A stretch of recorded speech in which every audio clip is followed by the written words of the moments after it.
Superman is the most powerful, but also the most vulnerable superhero you can imagine. He's an incredibly conflicted, lonely, and lost person. It's a timeless story. Superman is a story for everybody. It's going to be intense, visceral, really exciting to watch. We need champions and we need someone to believe in. It's about the potential for every person to be a force for good. We have to believe that somebody can make things right. From the first time I could ever remember, Superman was one of the people I wanted to be.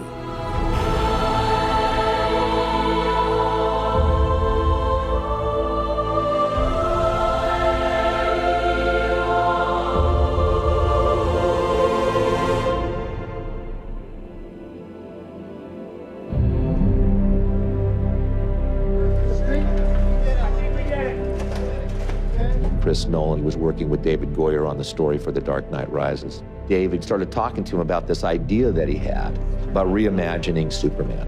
Our approach was not a comic book Superman. It was just to do a more realistic Superman, a Superman that exists in a real world. One more, just like that, right.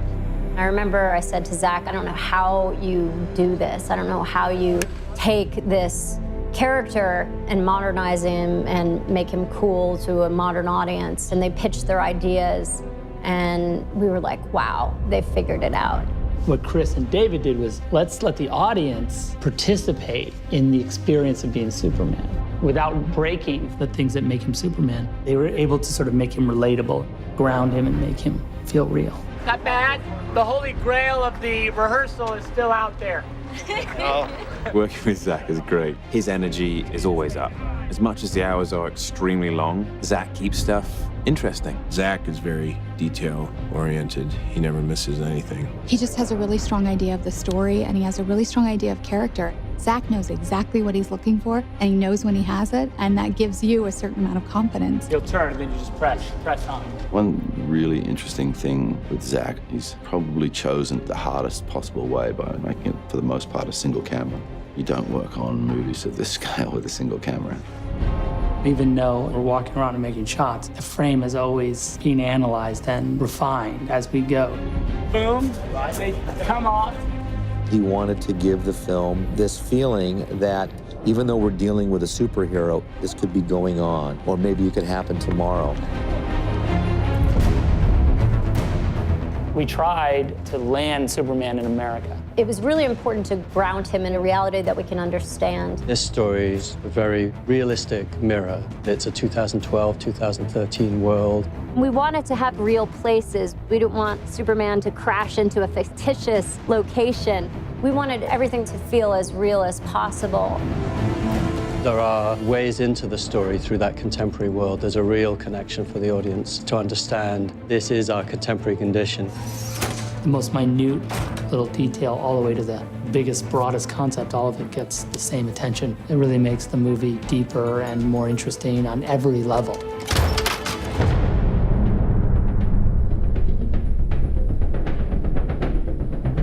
We're gonna make Superman. First thing you gotta figure out is, what's the suit gonna look like? The cape has to be there. If you look at the suit without the cape, you realize it's not Superman. But you know what? I think the underwear outside the pants is something that maybe can go. The reason why his underwear is on the outside of his pants, it's a leftover from Victorian era strongman. I probably looked at hundreds of versions with underwear. It fell by the boards because I couldn't make it consistent with the world that we were creating. It was really important for Zack for the suit to make sense. So it's not like, where did the suit come from? Did he hand make it? Did his mom make it? We had to create a world where that kind of outfit was commonplace and make that feel natural. It's kind of like chainmail to the knights of medieval times. When we go to Krypton, you can see the council members, the soldiers, they all have the same skin suit. Sometimes you'd see it with a cape, or sometimes armor would go on top of it. It's a really high-tech kind of fabric, which I think is a nice departure from the spandex. What's the S stand for? It's not an S. On my world, it means hope. Well, here it's an S.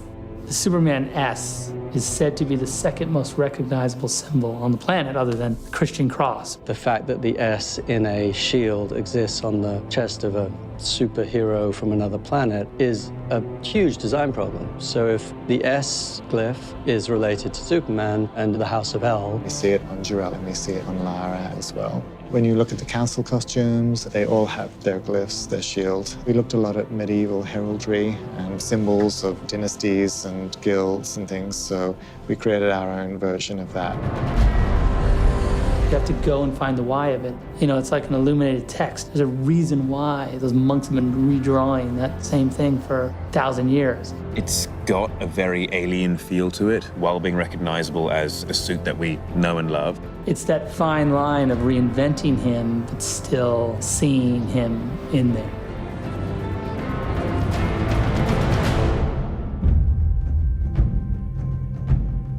Clark is ultimately an outsider at all stages of his life.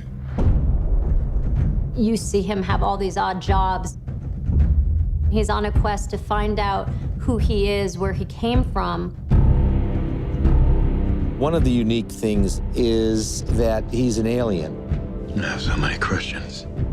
Where do I come from? What world do I belong to? Is it this one or is it another? Do I have another father on another planet? Who am I? He's kind of lost in the world and doesn't really have a place. Starting the movie from that point of view allows the audience in because they share those same questions and insecurities about their places in the world. One of the things that's really important to Jor-El to try to communicate to his son is that these strengths that he has. It's a huge responsibility. His teachings are all about leading from the front, being a shining hope and example, and not hiding what it is that you are. He'll be an outcast. I'll kill him. How? He'll be a god to them. Instinctually, when something bad happens, he is able to react. And when he reacts like something nobody's ever seen before. Jonathan teaches a slightly more careful approach. He's more protective of what Clark is. Things happen as he grows up where people know that he's different and they're hiding this secret. You're going to require as much strength morally when you have that much strength physically. Clark, you have to keep this side of yourself a secret. What was I supposed to do? Just let him die?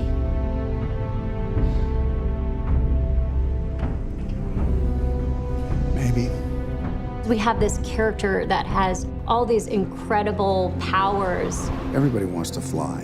Who doesn't want to fly?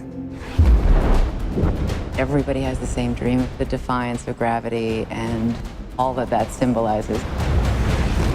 Obviously, we see Superman fly because he can control his power and his speed.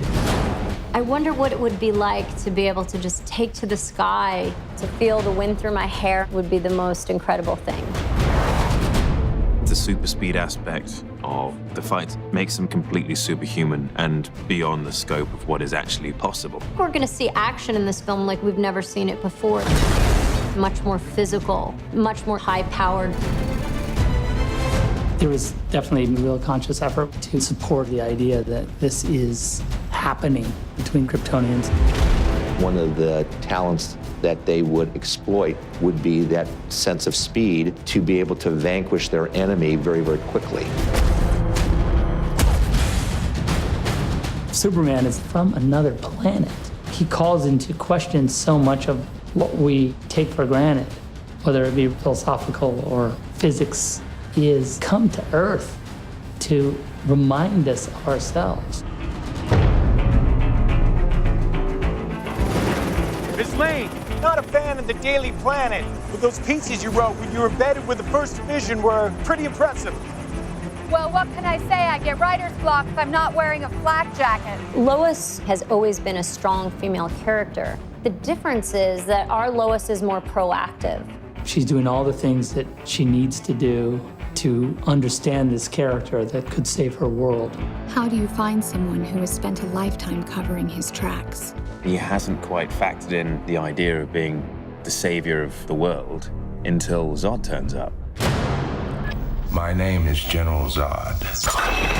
For some time, your world has sheltered one of my citizens. General Zod is the military leader of Krypton. He's a fiercely devoted warrior. I have a duty to my people, and I will not allow anyone to prevent me from carrying it out. You are presented with a character that, from his point of view, is striving to do the right thing. To Kal-El, I say this. Surrender within 24 hours, or watch this world suffer. Hopes and dreams travel with you. The idea of these two people on a dying world having to make this sacrifice where they would say, you know, we're never going to see our child grow up, but we've got to put this message in a bottle. Clark gets his DNA from another galaxy, but he gets his character from Jonathan and Martha. You're the answer to Are We Alone in the Universe? Can I just keep pretending I'm your son? You are my son. Kevin plays the part with such tenderness and empathy and understanding. What do you do when you have an offspring that's this powerful to instill a sense of right and wrong? Well, look at you! Superman gets a lot of his strength from Jonathan and Martha, and the strength which Kevin and Diane brought to those roles flows off them in their performance. Dusty! Mrs. Kent, I'm Lois Lane from the Daily Planet, and I'd like to talk to you about your son. The protectiveness that she had. As a mother myself, that's something that I look to instill in my daughter. I can't print this, Lois. You might have hallucinated half of it. Harry, come on, it's me we're talking about. Perry White used to be an investigative reporter, and there's still some of that in him, but he has the responsibility of keeping people within the boundaries of good taste, let's say. Lawrence just made it so easy to fall into that sort of contentious relationship with me. I told you not to run with this. There's a humanity that goes through every character in this piece, whether it's Pa Kent, Jor-El, Lois, Perry White, or Zod for that matter. The actors are amazing, the director's amazing. I feel very, very lucky to be a part of this.